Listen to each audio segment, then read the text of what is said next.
नमस्कार दोस्तों, स्वागत है आपका यूनानी पैथ के नेक्स्ट लेक्चर या नेक्स्ट टॉपिक पे। आज हम पढ़ेंगे different indications by the antenatal childrens, यानी जो हमारे इन्फेंट बच्चे हैं, जो गोद के बच्चे हैं, वो किस तरीके से डिफरेंट तरीके से अपने प्रॉब्लम्स को बताते हैं या उनकी बॉडी को हम कैसे ऑब्जर्व कर सकते हैं यूनानी में। आज वो समझेंगे कि जैसे अगर बच्चे का सर पे हाथ करके रो रहा है, पेट पे हाथ करके रो रहा है, या उसकी बॉडी का टेम्परेचर बढ़ रहा है, या उसका मुंह सूख रहा है, तो ऐसे ऐसे कौन कौन से अलग अलग इंडिकेशंस हैं जिससे हम पता लगा सकते हैं कि एक बच्चे को क्या परेशानी हो रही है और उसका क्या ट्रीटमेंट दे सकते हैं। आज हमारा ये टॉपिक रहेगा। तो चलिए बिना किसी टाइम वेस्ट किए शुरू करते हैं आज का topic, different indications regarding the element of the children's.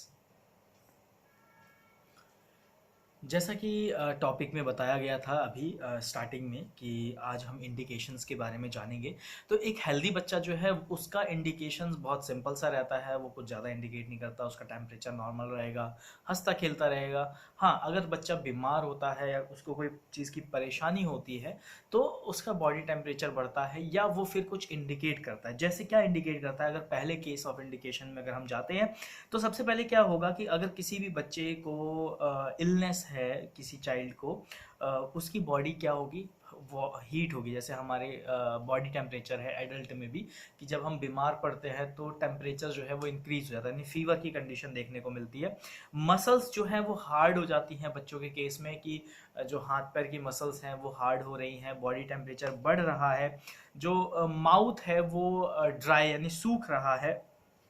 तो ये जो कंडीशन है, सीरियस एलिमेंट कंडीशन है बॉडी की, जिसमें टेम्परेचर क्या होता है, फॉलन डाउन होगा, मतलब एकदम से बढ़ेगा, एकदम से कम हो जाएगा। तो ये कंडीशंस क्या इंडिकेट करेगी और इससे हम क्या आइडिया लगाते हैं। तो चलिए आगे बढ़ते हैं। तो सबसे पहला है लेजीनेस रिमेन अनएबल्ड, मतलब जो लेजीनेस है बच्चे की वो बरकरार रहेगी। ये मैं साइन सिम्टम्स बता रहा हूँ अभी, और इसके बाद में हम केसेस समझेंगे कि हेडक के क्या केसेस हैं या नेज़ल के क्या केसेस हैं। वो सारी चीज़ें भी आपको देखने को मिलेगी। ये कंडीशंस हैं जब बच्चा बीमार पड़ता है तो ऐसे ऐसे चेंजेस शरीर में बच्चे के आते हैं। सबसे पहला मैंने बताया बॉडी का टेम्परेचर, दूसरा बॉडी मसल्स हार्ड हो जाएंगे। मसल्स का हार्ड होना है, जैसे अगर किसी को नाक में प्रॉब्लम है तो यहाँ स्वेलिंग सा उसको नज़र आएगा, सांस खींचने में प्रॉब्लम होगी, ये थोड़ा सा उसका स्वेल्ड आपको नज़र आएगा। यहाँ जब आप स्टेथोस्कोप लगा के सुनेंगे तो गर गर सी आवाज़ आएगी, जैसे पानी में बुलबुले करते हैं उस तरीके से आपको यहाँ और पीछे जब बैक में आप सुनेंगे स्टेथोस्कोप लगा के, तो आपको ऐसा सुनाई देगा। तो केसेस भी हम जानेंगे अभी आगे में, तो और जान लेते हैं थोड़ा सा। और उसके बाद क्या है कि जो नॉर्मल एक्टिविटी बच्चा करता है, खेलना कूदना, खेलना कूदना नॉट दौड़ना भागना, जैसे बच्चा खुद में खेलता रहता है हाथ पैर मार के, तो उसकी जो एक्टिविटी है वो कम कर देगा। और दूध जो ब्रेस्ट फीडिंग ले रहा है या फिर पाउडर्ड मिल्क जो भी प्रेस्क्राइब्ड है उसको वो ले रहा है गायनाकोलॉजिस्ट द्वारा, या जो भी उनके पेरेंट्स हैं वो जो उसको सजेस्ट कर रहे हैं, जो भी वैद्य आचार्य, जो भी आप मतलब बाहर का प्रोडक्ट अगर कुछ ले रहा है बच्चा। आजकल मार्केट में बहुत सारे बेबी प्रोडक्ट्स हैं, मैं तो कहता हूं कि आप वो ना ही यूज़ करें, माँ का दूध सबसे अच्छा रहता है। लेकिन इन दैट केस भी अगर बच्चा कुछ ऐसा ले रहा है तो वो लेना भी कम कर देता है। तो उस केस में क्या क्या केसेस बाहर निकल के आते हैं, तो लगभग मोटे मोटे तौर पे आज हम 11 केसेस के बारे में समझेंगे। तो सबसे पहला केस है द केस ऑफ हेडेक, यानी अगर किसी बच्चे को हेडेक होता है तो वो किस तरीके से चाइल्ड जो है वो इंडिकेट करेगा, एक छोटा बच्चा जो है वो कैसे इंडिकेट करता है। सबसे पहले क्या होगा कि वो अपना जो हाथ है बार बार अपना राइज करेगा और सर की तरफ लेके जाएगा अगेन एंड अगेन, और रिएक्ट करेगा। उसका आई एल्बोज जो है, जो ये है, ये हमेशा उठे से रहेंगे, और आईब्रोज जो हैं वो उठे से रहेंगे। हेड कंप्रेस रहेगा उसका हमेशा ऐसे, मतलब सर की तरफ लेता जाएगा और अनकंफर्टेबल फील होगा। तो उस केस में यानी बच्चे को हेडक हो रहा है। अब आप कहेंगे छोटे बच्चे को हेडक भी होता है? हाँ, छोटे बच्चे को हेडक होता है। कई केसेस में देखा गया है बच्चे का हेडक जो है उसका रीज़न होता है कि बहुत ज़्यादा लाउड नॉइज़ में, जैसे बच्चे कहते हैं ना बच्चा डर गया, तो वो या बहुत ज़्यादा लोग आ जाए, उसके कान में बहुत सराउंडिंग नॉइजिंग साउंड्स जा रही हो, या उसका ब्लड सर्कुलेशन बढ़ जाए किसी का डर की वजह से, किसी भी वजह से। तो हेडक अगर किसी केस में हो रहा है तो वो क्या करेगा, बार बार अपना हाथ सर की तरफ लेके जाएगा और उसकी जो भौरें हैं वो इस तरीके से उठी हुई रहेंगी। दूसरा केस है कन्वोनेशनल केस है, जो कि क्या है, हेड स्ट्रेस का है। हेड जो है वो स्ट्रेस रहेगा, यानी बहुत ज़्यादा परेशान रहेगा, किसी वजह से भी हो सकता है, जुकाम की वजह से हो सकता है, बुखार की वजह से हो सकता है, या उसको कुछ और कह सकते हो जेनेटिकल अगर कोई प्रॉब्लम है उसकी वजह से हो सकता है। तो उसमें क्या है, हेड स्ट्रेस रहेगा, वन साइड का, मतलब एक साइड का जो सर है उसका वो भारी भारी सा उसको लगेगा, एक एक हाथ एक तरफ लेके जाएगा बार बार। और दूसरा जो है एक रेस्पिरेटरी जो मूवमेंट होती है उसकी, वो आप कह सकते हो कि वन हेड और one leg makes move respiratory rate because becomes very fast. मतलब आप एक कह सकते हो कि एक साइड का हाथ या एक साइड का पैर जो है वो ज़्यादा मूव करेगा और एक साइड का कम करेगा। मतलब जिस साइड अगर यहाँ दर्द हो रहा है राइट साइड में, तो लेफ्ट वाला मूवमेंट कम हो जाएगा, और अगर लेफ्ट साइड में दर्द हो रहा है तो राइट वाले साइड का मूवमेंट जो है वो बच्चे का कम हो जाएगा। जैसे कई बार क्या होता है, बच्चे को देखा जाता है कि चोट लगने पे, जैसे कई बार माँ सुला रही है, बेड पे से गिर गया या पालने में से गिर गया, तो उस टाइम पे बच्चे की सर में चोट लग जाती है या हाथ पैर में कुछ चोट आती है, तो वो उस साइड की मूवमेंट कम कर देता है। या वैसे भी कभी कभार जैसे बच्चे को सर में दर्द हो रहा है, तो अगर लेफ्ट सर में दर्द हो रहा है तो राइट साइड की मूवमेंट जो है वो स्लो हो जाती है, और अगर राइट साइड सर में दर्द हो रहा है तो लेफ्ट साइड की मूवमेंट उसकी कम हो जाएगी। हेड स्ट्रेस की मैं बात कर रहा हूँ। उसके बाद आ जाते हैं the case of nasal nasal problems. तो नेजल प्रॉब्लम्स में क्या होता है, उसकी ब्रीदिंग जो है, यानी नोस्टेल्जिया, उसको जुकाम हुआ तो मतलब इस तरीके से वो करेगा, या फिर सांस जब खींचते हैं तो बच्चे को प्रेशर फील होता है, तो इन केस जैसे कभी कभार दिखता नहीं है, बलगम जैसा गर गर सी आवाज़ आना, तो ये जो है वो उसका नेज़ल का रहेगा। माउथ ओपनिंग जो है या जो नोज़ ओपनिंग है वहाँ पे ज़्यादा जो है आपको लार्वा और कफिंग देखने को मिलेगी ब्रीदिंग प्रॉब्लम में। उसके बाद है अगर आते हैं नेक्स्ट फोर्थ केस के ऊपर, तो वो है in case of year itching, यानी कान में अगर उसको खुजली होती है या कोई प्रॉब्लम होता है, तो वो क्या करेगा, वाइपिंग बार बार अपने हाथ से कान की तरफ मतलब इस तरीके से, क्योंकि हाथ बच्चे की क्या होता है, मुट्ठी बंद रहती है, तो वो बार बार इस तरीके से उसको कान के पास लेके जा रहा है। इसका मतलब क्या है, उसको ईयर प्रॉब्लम हो रही है, ईचिंग हो रही है, या उसको पेन भी हो सकता है, पेन में वो रोएगा भी। उसके बाद आते हैं केस में है उसका गम्स प्रॉब्लम। अगर दांतों में बच्चों के प्रॉब्लम होती है, छोटा बच्चा मतलब 1 साल 2 साल का, जिसके थोड़े बहुत एक आधे दांत आने शुरू हो जाते हैं, और अगर उसको दर्द होता है दांतों में, देखिए नॉर्मल जब दांत आते हैं तो बच्चा क्या करता है, हर चीज़ मुंह में डाल के दबाता है। उसको दबाने का रीज़न क्या है कि होता क्या है कि जब कोई छोटा बच्चा के दांत आ रहे होते हैं तो वो मुंह में कोई भी चीज़ डालेगा तो वो गम्स में लगती है और वहाँ से लार्वा बहुत बनता है उसका, तो एक उसको अच्छा फील होता है।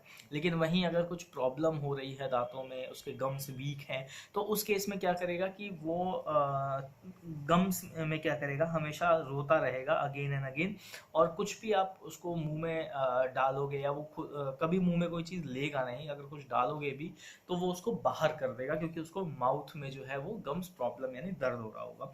उसके बाद आ जाते हैं थ्रस्ट के ऊपर। इन केस ऑफ थ्रॉट यानी गले का जो प्रॉब्लम है, तो वाइप्स आवाज़ है, वाइप्स ऑफ हो जाएगी, मतलब उसकी जो आवाज़ है वो थोड़ी स्लो हो जाएगी। और दूसरा जो फ्लो ऑफ माउथ है, यानी उसके बोलने का या उसके अंदर घोटने का जो ये है वो ज़्यादा नहीं होगा। माइल्ड अल्सर माउथ में देखने को भी मिल सकता है इस केस में, थ्रोट में यानी छाले दाने भी देखने को मिल सकते हैं, माउथ अल्सर। रेड टंग यानी जीभ जो है वो बहुत लाल हो जाएगी उस केस में। और साथ ही साथ में थ्रस्ट, जैसे एक कंडीशन होती है केस थ्रस्ट का, यानी उसको बहुत ज़्यादा प्यास लगना, या गैस, मतलब आप कह सकते हो कि स्टमक अगर बहुत ज़्यादा बर्न कर रहा है, उसका स्टमक अल्सर की कंडीशन हो रही है उसको, तो मुंह में छाले बहुत जल्दी आने को, अल्सर माउथ अल्सर देखने को उस कंडीशन में भी मिलते हैं। रेड टंग हो जाना, पीच कैन सी ईजली, जो आपका ये पैलेट है ऊपर वाला, वो बहुत ज़्यादा रेडिश और स्किनी सा हो जाएगा। फिर उसके बाद आ जाते हैं टॉन्सिलाइटिस की बात कर लेते हैं। अभी मैं यहाँ की बात कर रहा था ऊपर की, अब यहाँ टॉन्सिल्स जो है हमारे ये यहाँ मतलब अंदर माउथ के अंदर की बात कर रहा था, ये वाला पार्ट। अब बात कर रहा हूँ मैं यहाँ टॉन्सिलाइटिस की। तो टॉन्सिलाइटिस में क्या होता है, उसका ड्रिंकिंग और स्वेलिंग का जो प्रोसेस है वो बहुत स्लो हो जाता है, ज़्यादा नहीं कर पाता है, क्योंकि उसका जो अंदर का टॉन्सिल है वो स्वेल हो जाता है। और टॉन्सिल स्वेल में बच्चा जो है बहुत ही ज़्यादा क्राई करता है। और दूसरी चीज़ है, उसकी जो वॉइस है वो चेंज हो जाएगी। वॉइस का मतलब हल्की भारी सी लगेगी, या घर घर सी आवाज़ उसकी आपको लगेगी जब वो बोलेगा कुछ। तो उसके बाद है element of air passage of lungs, यानी कोई अगर उसके एयर पैसेज में कोई प्रॉब्लम आती है, कोई चीज़ खा ली है और उसके गले में फंस गई है। ज़्यादातर ये होता है, जैसे अगर हम बच्चा चना वगैरह खाता है तो उसका कभी छिलका फंस जाता है, या कई बार देखा गया है कि कुछ खा रहा है, वो खाना ही चिपक गया उसके उसमें, या कुछ काफ़ी टाइम्स कुछ बैक्टीरियल इन्फेक्शन है जिसकी वजह से ये जो पूरा फूड पाइप है वो चोक हो रहा है, या किसी वजह से उसको कोई प्रॉब्लम आ रही है स्वेलिंग में। तो कैसे इंडिकेट करेगा, तो आपका जो यहाँ पे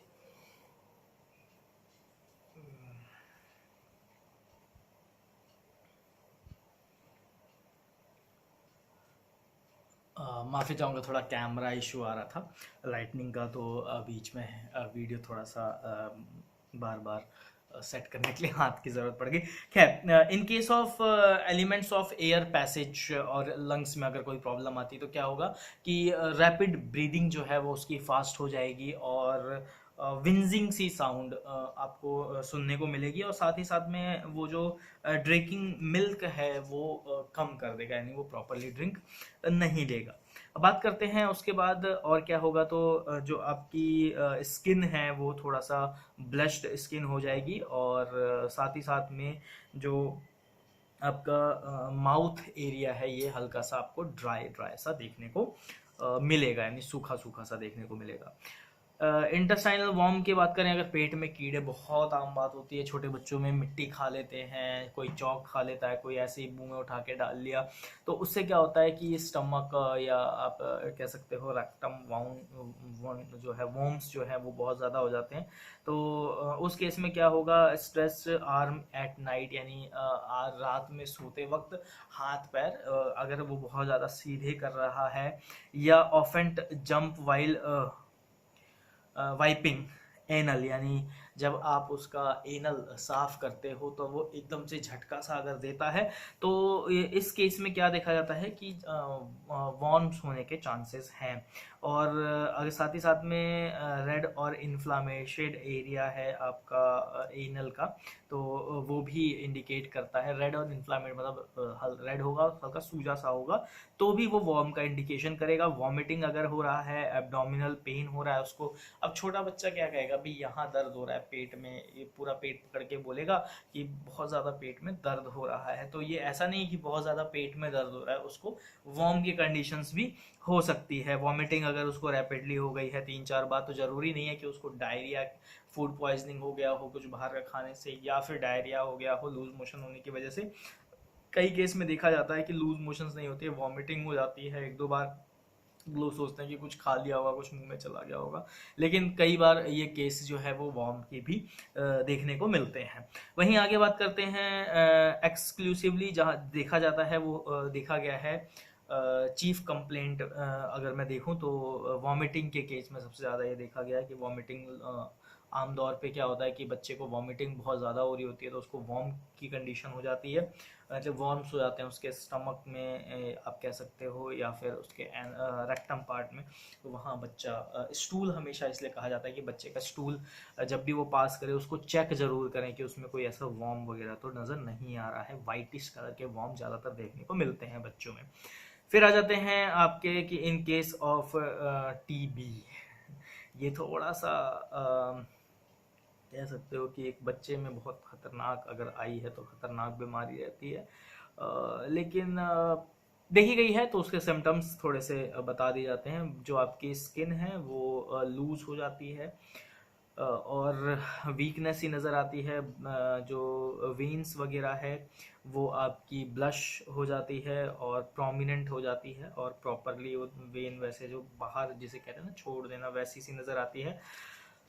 एब्डोमिनल वॉल्स जो हैं वो प्रोमिनेंट हो जाती हैं, यानी आप उनको ईजिली आप फील कर सकते हो, इतनी ज़्यादा प्रोमिनेंट हो जाती हैं। वीकनेस सा दिखाई देता है। कलर ग्रीन कलर का डायरिया, मतलब स्टूल जो है वो ग्रीनिश कलर का हो जाता है। ज़्यादा फॉल स्मेल आती है उसमें से, बहुत ज़्यादा बॉडी डिहाइड्रेट होने लगती है। तो ये सारी जो कंडीशन अगर रैपिडली हो रही है तो आप ज़रूर एक बार बच्चे का टेस्ट कराएं। घबराने वाली बात नहीं है, कई बार डायरिया के केसेस में भी होता है। अलग अलग स्टूल के कलर हैं, वाइट स्टूल का कलर है, ग्रीन स्टूल का कलर है, येलो स्टूल का कलर इज़ नॉर्मल। अगर वाइट या ग्रीन आ रहा है बच्चे का स्टूल का कलर तो थोड़ा ध्यान देने की ज़रूरत है और एक चाइल्ड स्पेशलिस्ट को दिखाने की ज़रूरत है उस केस में।